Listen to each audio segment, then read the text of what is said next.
سڵاتان لەبێت بینەرانی ئەزیز پرۆگرامی ئەمڕۆمان تایبەت کردووە بە کۆچی دوایی پیت مولەر دۆستی دێرینی گەلی کورد کە توانیوێتی لە شۆڕشی ئەیلولدا دەنگی کورد بگەێنێ بە هەموو جیهان. گەڕی دەوری دەوان پیت مولەر دۆستێکی دێرینی گەلی کورد کۆچی دوایی کرد.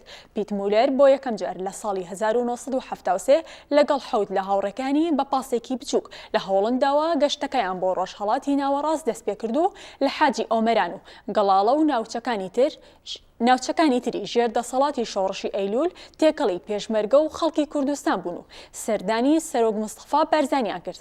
هاوکارانمان راپۆرتێکیان بۆ ئامادەکردوون کە تایبەتە بە ژیانی پیت مولەر. با پێکەوە بینەریبین.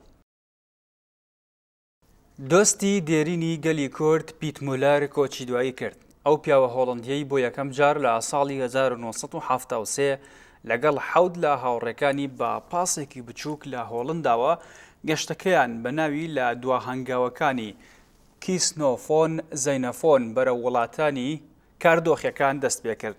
لە هۆڵندا کۆچی دوایی کرد. گەڕیدە و دیدەوان پیت مولەر بۆ ئەوەی لە گەشتەکەیدا لەلایەن وڵاتانی دراوسێی کوردستان ڕێگری لێ نەکرێت لە پێشەوەی پاسەکەیان نووسی بوو گەڕیدەین و بە شوێن هەنگاوەکانی کیسنۆفۆن دەچین و تۆماری دیدارەکانی دەکەین لە شێوەی نووسینەوەی راپۆرت. لە نێو گەشتێکی سەخت و دژوار ئەو هاوڕەکانی لە نزیکەوە توانیان گەلی کورد بناسن و نەهامەتەکانی ئەم گەلە خاوەن خاکی بێدەوڵەتە تێبگەن لە حاجی ئۆمەران و گەڵاڵە و ناوچەکانی دیکەی ژێردەسەڵاتی شۆڕشی ئەیلول تێکەڵی پێشمەرگە و خەڵکی کوردستان بوون و سەردانی سەرۆک بارزانیان کرد. لە دوای گەڕانەوەشیان جارێکی دیکە لە ساڵی 1974 لە شاری نەغەدەی ڕۆژهەڵاتی کوردستان بۆ دوجار چاویان بە بارزانی نەمرکەوت و چەند دیوێنەیەکیان لەگەڵ بارزانیدا گرتووە. لە میدیاکانی هۆڵندا وڵامیان کردوێتەوە و نسکۆی شۆڕشی ئەیلول ڕێگر بوو لە بەردەوامی سەردانیان بۆ ناوشۆڕەش. بەڵام بەردەوام بوون لە هاوکاری کورد و دروستکردنی گروپی دەستپێشخەری کوردستان لە ئێرانەوە کۆمەڵێک لە کەسایەتی کوردیان گەیاندۆتە هۆڵندا و بوونەتە پەنابەر. سرەڕای ئەوەش چەندین چالاکی جۆراوجۆری خێرخوازی و مرۆڤدۆستانەی تایبەت بە کوردان ئەنجامداوە. پیت مولەر لە دوای ڕاپەڕینی ساڵی 1991 خەڵکی کوردستان چەند جارێک سەردانی کوردستانی کردووە و هاوکاری گەیاندۆتە کوردستان و ئاوارەکان و لە دەرەوەش هەمیشە لە کوردانی هۆڵندا نزیک بووە. ئەو گەڕیدەیە لە 19 ئۆکتۆبەری ساڵی 1929 لە شاری هەڵفرسۆم لە هۆڵندا لەدایک بووە. هەر لە سەرەتای گەنجێتیەوە گەلی کوردی ناسیوە. ڕۆژی یەکشەممە 5 نیسانی 2020 لە ماڵەکەی خۆیدا باهۆی نەخۆشی درێژخایەن و لە تەمەنی 91 ساڵیدا کۆچی دوایی کرد. باهۆی پابەندبوون بە ڕێنمایە تەندروستیەکانی تایبەت بە ڤایرۆسی کۆرۆنا پرسەی بۆ دانەنرا. نەشتوانرا ڕەوەندی کوردی و دۆستانی بەشداری بە خاکسپاردنەکەی بکەن. تەنها وەکو وەفایەک و لە بەرامبەر خۆشەویستی خانەوادەکەی بۆ کورد و کوردستان ڕۆژی 10 نیسان لە مەراسیمی ماڵ ئاوایی کەنیسەدا بە نوێنەرایەتی خەڵکی کوردستان تاجەگوڵینە لەسەر تەرمی ئەو دۆستە دێرینەی گەلی کورددانرا و لە ڕێگەی دیندار کۆچار هاوخەمی بە هاوژین و خانەوادەکەی ڕاگەیەندرا. پیت مولەر لە ڕێگەی کارە خێرخوازیەکانیەوە خزمەتێکی زۆری بە گەلی کوردستان کردووە و لە راپۆرتێکی تایبەتە مەراسیمی ماڵ ئاواییکردنی پیت دەخەینە ڕوو. هەروەها پیت پێش کۆچی دوایی لە لێدوانێکی تایبەتدا بۆ کەناڵی سلێمانی نێراوە باسی چۆنێتی هاتنی بۆ کوردستان دەکات. پیت مولەر دۆستی دێرینی گەلی کورد و چالاکوانی کۆمەڵگەی مەدەنی دۆستی گەلی کورد لە تەمەنی 91 ساڵیدا کۆچی دوایی کرد. کۆچکرد و چالاکوان و دۆستی بە ئەمەکی گەلی کورد بووە. لەسەر ئاستی وڵاتەکەی و ئەوروپا چەندین کار و چالاکی جۆراوجۆری لە بارەی کێشە و مافەڕەوەکانی گەلی کوردستانەوە ئەنجام داوە. لە ڕۆژی 5 ئەم مانگە لە وڵاتەکەی خۆی کۆچی دوایی کرد. پیت مولەر کەسێتی هەرە کورددۆست بووە و بە گشتی چالاکوانێکی زیرەک و بەتوانە بووە لە بواری کورد کۆمەکیدا. سەرەتا لەگەڵ هاوسەرەکەی لیا ڤیسەر کە هەردووکیان قوتابی زانکۆ بوون لە مانگی ئاداری ساڵی 1973 لە ڕێگەی باکووری کوردستانەوە سەردانی سەرکردایەتی شۆڕشی مەزنی ئەیلولیان کردووە و چاویان بە بارزانی نەمرکەوتووە. زانیاری زۆریان سەبارەت بە کورد و شۆڕشەکەی و شێوەی خەباتی پێشمەرگایەتی کوردستان لەگەڵ خۆیاندا گەیاندۆتە ڕای گشتی هۆڵندا و بە شێوەیەکی بەرچاو توانیویانە بەو زانیاریانە کاریگەرێکی زۆر لەسەر میدیای وڵاتەکەیان دابنێن و لەو باروداخەدا خزمەتێکی گەورەی بە دۆزی گەلی کورد گەیاندووە. کۆچکردو لە ڕێگای جۆراوجۆرەوە سەردەمانێک کە کێشەی کورد زۆر بە لۆکاڵی لەلایەن ڕای گشتی جیهان و ئەوروپاوە تەماشا دەکرا، پیت مولەر ئازایانە و کۆڵنەدەرانە و ماندوو نەناسانە هەوڵەکانی خۆی باچڕی خستۆتە گەڕ بۆ گەیاندنی پەیامی شۆڕشی ئەیلول بە ڕای گشتی ئەوروپا و وڵاتانی جیهان. لە دوای ڕاپەڕینی 1991 جارێکی دیکە سەردانی کوردستانی کردووە و بە هەموو شار ئازادکراوەکاندا گەڕاوە. سەردانی زۆربەی سەرکردەکانی کردووە خۆشەویستی و ڕەهایی بۆ کورد و تاکی کورد سەرچاوی ئیلهام بەخشی بووە بۆ ئەوەی بە ئاسانی پەیوەندی لەگەڵ هەر کوردێکی دڵسۆزدا دروست بکات. بۆ کۆچی دوایی پیت مولەر لە ڕۆژی 10 نیسانی 2020 لە شاری نایمیخی هۆڵندا لە کڵێسەدا مەراسیمی بە خاکسپاردن و ماڵ ئاواییکردن بەڕێوەچوو کە دیندار کۆچەر بە ناوی بارگای بارزانی و پارتی دیموکراتی کوردستان بەشداری لە مەراسیمەکە کرد. لە مەراسیمەکەدا هاوسەری خات و لیافی سەر تیشکی خستە سەر وێزگەکانی ژیانی پیتەر مولەر و ئاماژەی بە کارە خێرخوازیەکانیدا لەگەڵ دۆستایەتی بۆ مرۆڤ دۆستی بەرامبەر باگەلانی جیاواز بەتایبەتی گەلی کورد و باوکی ڕۆحی نەتەوەی کورد مستەفا بارزانی نەمر کە بە شانازێکی گەورەی وەسف کرد لە دیدار و بۆچوونیان بۆ کوردستان بەتایبەتی لە حاجی ئۆمەران. دواتر دیندار کۆچەر وتێکی پێشکەش کرد بە ناوی گەلی کوردەوە پرسە و سەرخۆشی گەیاندا خانەوادەکەی ئاماژەی بەوەدا لە ڕۆژێکی وەهادا و لە هەڵدانەوەی لاپەڕەکانی مێژوو بۆمان دەردەکەوێت ئێمە هەندێک دۆستمان هەیە کە بە گەورەی چیاکانی کوردستان گەورن لامان.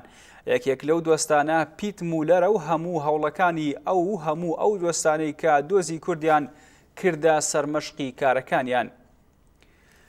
یەکێک لە هاوڵەکانی پیت مولەر کە لە گەشتەکەی لە ساڵی 1970 لەگەڵیدا بەشدار بووە گوتی وێڕای ئەوەی کە کۆرۆنایە بەڵام خۆشحاڵین کە کۆبوونێتەوە بۆ ماڵاواییکردن لە پیت. بەڕێز لیاخان کە مەبەستی هاوژینەکەیەتی کە چەند میهرەبان بووە لە تەنیشت پیتەوە بووە لە کۆتایەکانی تەمەنیدا بەختەوەریشن یەکێک لە جیهانی کوردیش لێرە ئامادەیە کە ئەویش دیندارە. دواتر باسی لە گەشتەکەی دەکات بە پاسێک لە هۆڵنداوە بەڕێکەوتون بۆ تورکیا و سووریا و عێراق و کوردستان دەڵێت لەوێ ئەفسانەی کوردمان بینی کە گرنگ و بەرپرسیار بوو کە گەڕاینەوە بۆ هۆڵندا بۆ ڕۆژنامەکان لە سەردۆزی کورد شتمان نووسی و کۆڕ و سیمینارمان کرد لەسەر کورد کە لەلایەن ڕژەمی سەدام زوڵمیان لێ دەکرا. ئەمانشمان بۆ ئەوە دەکرد کە گرنگی بە دۆزی کورد بدرێت. بۆ جاری دووەم ساڵی 1974 گەڕاینەوە بۆ کوردستان بەڵام ئەم جارە بە فڕۆکە چوونە باکووری کوردستان دوای چەند ڕۆژێک گەشتی ناسنووری ڕۆژهەڵاتی کوردستان و لەوێ ساواک زۆر لێکۆڵینەوەیان لەگەڵدا کردین و کە بەڕێگای ئەوانیش بچینە گەشتێک بۆ عێراق لەوێ راپۆرت دروست بکەین. من ئەو کاتە قوتابی بووم. هەروەها بەڕێز دیندار کۆچەریش لە وتەیەکیدا بە زمانی هۆڵندی بۆ ئامادەبووان لە مەڕاستیمەکەدا گوتی سەرەتا بە ناوی گەلی کورد پرسە و سەرخۆشی و هاوخەوی خۆمتان پێڕادەگەێنین بە هەموو خانەوادە و هاوڕێیانی بۆ ئەم ماڵئاوایی لێکردنە لە دۆستی گەلەکەمان کاکە پیت مولەر. خوا لێ خۆشبوو لە ڕۆژێکی وەهادا لە بەرامبەر ئەوەی زێدە خۆشەویست و ئەم پیاوە مەزنەی کە ماڵئاوایی یەکجارەکی لێکردین. نازانم چۆن هەموو شەکانم کۆ بکەمەوە و بیکەمە شایستەی ئەم دەرفەتە کەمەدا و بڕوا ناکەم بەش بکات بۆ گەورەی. هەروەها لە ڕۆژە سەختەکانی شۆڕشەکەمان لە ئەیلولی مەزن ئێمە وەکو کورد گوتومانە کورد دۆستی نییە و تەنها دۆستەکانمان شاخەکانە بەڵام لە ڕۆژێکی وەهادا و لە هەوڵدانەوەی لاپەڕەکانی مێژوودا بۆمان دەردەکەوێت پەشیمان بین لەم وتەیەمان چونکە ئێمە هەندێک دۆستمان هەیە کە بە گەوری چیاکانی کوردستان گەورن لە لامان. یەکێک لەو دۆستانە پیت مولەرە کە هەموو هەوڵەکانی و هەموو ئەو دۆستانەی کە دۆزی کوردیان کردە سەرمەشقی کارکردنیان پیت مولەر لە ساڵی 1970 خۆی و هاوڵەکانی چوونە کوردستان کە گەلی کورد لە نزیکەوە بناسن کە بریتی بووە لە 7 کەسایەتی هۆڵندی قوتابی و دیدەوانی بوون با پاسێکی بچووک لە هۆڵنداوە گەشتەکەیان بەناوی لە دوا هەنگاوەکانی کیسنۆفۆن بەرەو وڵاتانی کاردۆخەکان بڕی بۆ ئەوەی ڕێگریان لێ نەکرێ لە وڵاتانی دراوسەی کورد و دوژمن لە پێشی پاسەکەیان نووسی بوو گەڕیدەین و بە شوێن هەنگاوەکانی کیسفۆندا دەچین. ساڵێک پاشتر جارێکی تر لە ساڵی 1974 لە شاری نەغەدەی ڕۆژهەڵاتی کوردستان بۆ جاری دووەم چاویان بە بارزانی نەمر کەوتووە و چەند وێنەیەکیان لەگەڵدا گرتووە. In 1973, 7 scouts, students from Hilversum, the Netherlands, decided to make a trip to Kurdistan. لە ساڵی 1973 حەوت قوتابی دیدەوانی بڕیاریاندا گەشتێک بۆ هەموو پارچەکانی کوردستان بکەن کە مەبەست دیاری بارزانی نەمر بووە. جەنگاوەرێکی ئازادی چەند ساڵێک بوو ئەوان لە جەنگدا بوون. کاتێک ئێمە چوینە ئەوێ لە نێو ئاگربەسدا بوون، ڕژێمی عێراق بۆیە ڕێگەی پێداوین و یەکەم دیداری ئێمە بوو لەگەڵ بارزانی نەمر. ساڵی 1974 بوو، جاری دووەم سەردانی کوردستانمان کرد. ئەو کات کوردەکان شەڕیان هەبوو لەگەڵ ناوەند. لە گەڕانەوەمان بۆ هۆڵندا دەستمان بە کەمپینی هاوکاری بۆ کوردستان کرد. لە دوای نسکۆ ئێمە لەگەڵ حکوومەتی هۆڵندا قسەمان کرد بۆ هێنانی 12 کەسایەتی سیاسی لە ئێرانەوە بۆ هۆڵندا. لە شاری نەغەدەش دوجار ماڵئاواییمان لە بارزانی نەمر کرد. هیوای ئەوەمان بۆ خواست بۆ ئاشتی و ئازادی. دیندار کۆچەر کارگەڕی لیژنەی ناوچەی هۆڵندای پارتی دیموکراتی کوردستان لە لەدوانێکی تایبەت با کەناڵی سلێمانی لەسەر ڕۆڵ و کارەکانی پیت مولەر دەڵێت. پیت مولەر توانیوێتی لە کاتی شۆڕشی ئەیلولدا خزمەتێکی بزۆر باش بە گەلی کوردستان بکات. پیت مولەر مرۆڤێکی هۆڵندیە کە لە ساڵی 1929 لە شاری هیلڤرسوم لە هۆڵندا لەدایک بووە، کە لە تەمەنی گەنجێتی کە قوتابی بوو دیداوان بووە و پاشان خوێندنی خۆی تەواو کردووە بووە بە یاساناس. بەڵام لە ساڵی 1970 لەگەل 6 قوتابی دیکە لێرە لە هۆڵندا بڕیاریاندا لە ئوترێخت لە شاری ئوترێختەوە بەرەو کوردستان بچن بە پاسێکەوە و لە هەر چوار پارچەی کوردستان بگەڕن، کە خۆشی بە زمانی خۆی گوتووە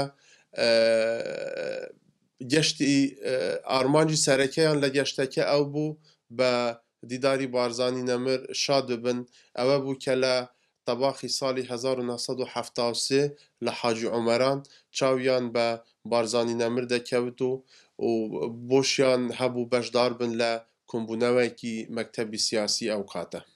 بێگومان لە ساڵی دوایی چاپێککەوتنیان بە بارزانی نەمر و شۆڕەشی کوردی و ئەو زوڵم و ستەمەی کە لەگەلی کوردە کرا گەڕانەوە بۆ هۆڵندا. لە گەڕانەوەیان بۆ هۆڵندا زۆر وێنەیان گرت بوو بۆ ڕۆژنامەوەکانی و میدیای هۆڵندی بابەتیان لەسەر کورد نووسی بڵاویان کرد و هەروەها لێرە دەست بە کۆمکردنی هاوکاری ئینسانی پزیشکیان کۆ کرد و بۆ کوردەکانی بڵێن باشووری کوردستان ڕەوانە کرد و شۆڕەشی کوردی. دوجارش چاپێککەوتنیان لەگەل بارزانی نەمر ئەوە بوو کە ساڵی 1974 بوو لە ڕۆژهەڵاتی کوردستان کە پیت مولەر لەگەل کەسێکی دیکە بە ناوی فرێک هاسلار کە ئەوش لە ساڵی 1970 لەگەلیان بوو لە حاجی عومەران کە چاویان بە بارزانی نەمر کەوتووە. لە 74 بارزانیان بینیوە لە نەخەدەی ڕۆژهەڵاتی کوردستان. لە گەڕانەوەیان بۆ هۆڵندا ساڵی 73 ئەوانە هاتن کە ئەرشیفێکی باش لە بەردەستیان هەبوو، چی بە وێنە چی بە نووسین کە لێرە بەڵاویان کرد لە میدیای هۆڵندی و هەروەها ئەو کەسانە گروپێکیان دامەزران بە ناوی ئینیشیاتیف کوردستان، یعنی گروپی دەستپێشخەری کوردستان و ئارمانجی ئەواناش ئەو بوو کە هاوکاری کورد بکەن و هاوکاریشیان کۆم کرد. نەخواستم هاوکاری بڵێن مرۆڤی و پزیشکی. بەداخەوە لە ساڵی 74 کە قۆناغی بڵێن سیاسەتی کوردستانی عێراق کەوتە ڕەوشێکی دیکەدا، زۆربەی ئەوانایی کە نەیانویست خۆی تەسلیمی ئیرادەی بەحس بکەن ئاوارەی ڕۆژهەڵات و باکووری کوردستان بوون.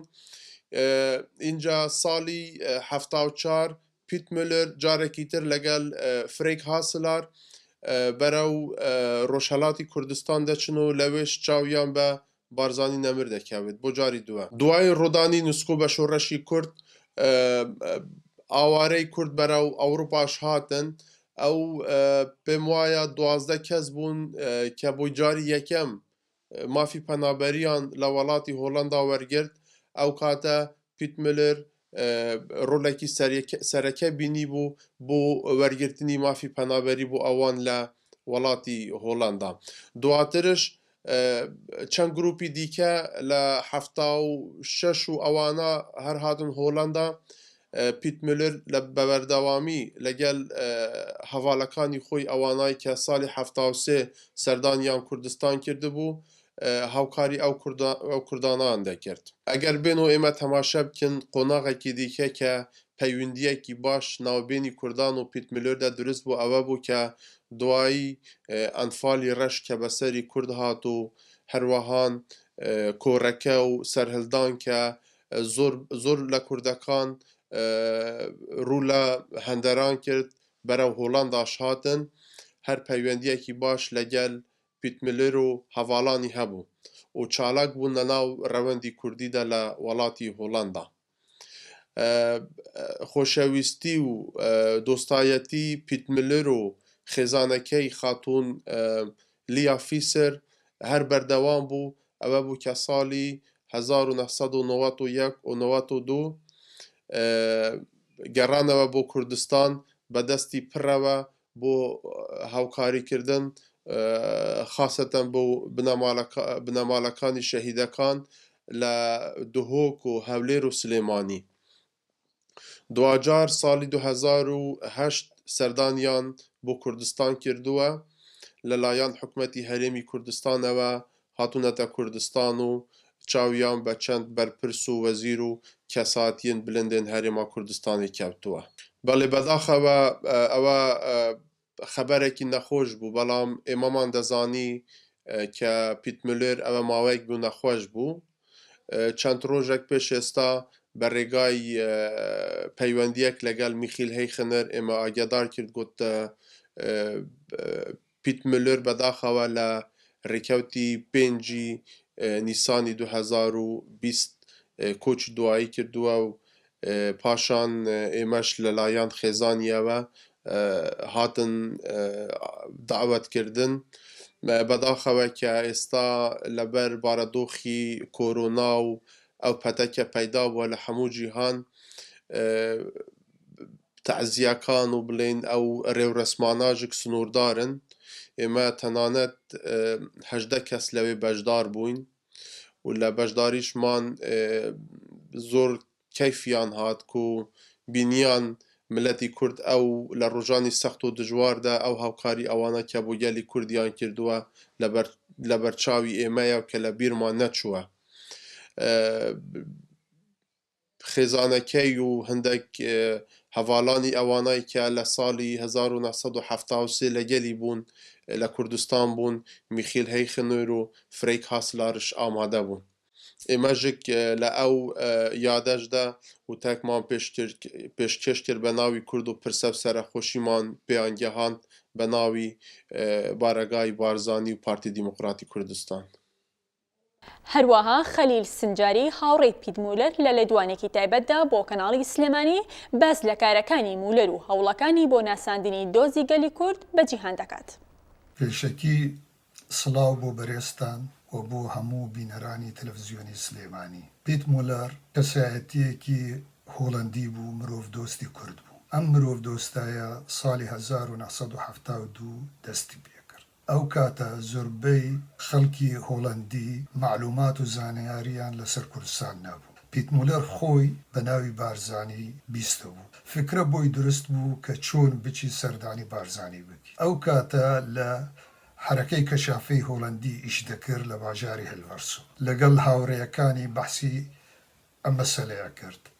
هاوڕێیەکانجی زۆر پێیان خۆش بوو. دەستیان کرد بە کۆکردنی معلومات لەسەر کورد و کوردستان. لەبەر ئەوە مەسادری هۆڵەندی زۆر کەم بوو، لە مەسادری ئینگلیزی و ئەڵمانی گەڕان. ئەمە ساڵێکی خایان. ساڵی 1973 پاسێکی 8 نەفەریان پەیدا کرد و لەگەڵ 7 نەفەر بەڕێکەوتن بۆ کوردستان لە ڕێکەی تورکیا. هەر کە گەیشتە تورکیا و کوردستانی تورکیا بینیان فەقیری و هەژاری و زوڵمی لە کوردی تورکیا دەکرێت لەوەی تێپەڕین گەیشتە کوردستانی عێراق و لە کوردستانی عێراقەوەژی گەیشتە ناوپردان و لەوێن دەرێت چاویان بە چەند ئەندامێکی مەکتەبی سیاسی و لیژنەی مەرکەزی پارتی کەوت داوایان کرد کە جەنابی مەلا مستەفا بارزانی ببینیت ئەوانە گوتیان زۆر زەحمەتە کە بتوانیت جەنابی بارزانی ببینیت بەڵام ئێمە خەبەری پێی دەدەن وا دیار و پشتی ماوەیەک جەنابی بارزانی موافقەی کردبوو ڕۆیشتن حەجی ئۆمەران و لەوێن دەرێت چاویان بە بارزانی کەوت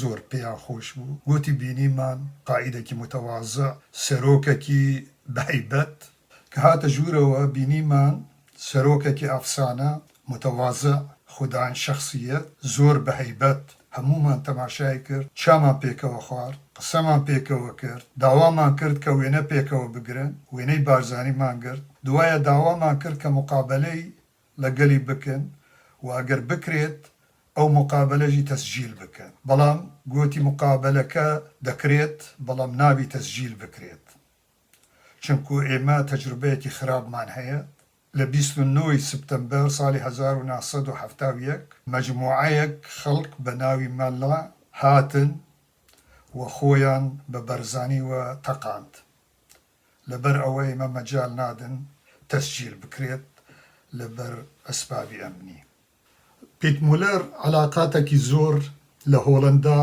و لە ئەوروپا هەبوو لەگەڵ ئەندامانی پەرلەمان لەگەڵ وەزارەی خارجیە لەگەڵ ڕۆژنامەنووسان لەگەڵ ڕەوشەنبیران و دائیمەن ئەم علاقاتی خۆی بە کاری دینە بۆ مەسلحەتی کورد جگە لەوە علاقەتێکی زۆر تایبەتیژی هەبوو لەگەڵ ئیتیحادی کەنایسی هۆڵەندا لە ساڵی 1991 پیت مولەر و خێزانەکەی لەگەڵ ئێمە من و خێزانەکەم هاتنە کوردستان و پرۆژەیەکی هاوکاری ئینان بۆ کوردستان خێزانەکەی کە ناوی ڕیافیسر بوو لەگەڵ خێزانم هەستان ئەو هاوکاریە لەسەر عائیلەی شەهیدان لە دهۆک لە زاخۆ لە ئامێدی لە سۆران لە ڕاوەندووز و حتا هەولێر بەڵاویان کرد و دوایە ڕیا خۆی ڕۆیشت حتا سلێمانیژی هاوکاریەکە لە وێن دەرێژی بەڵاو کرد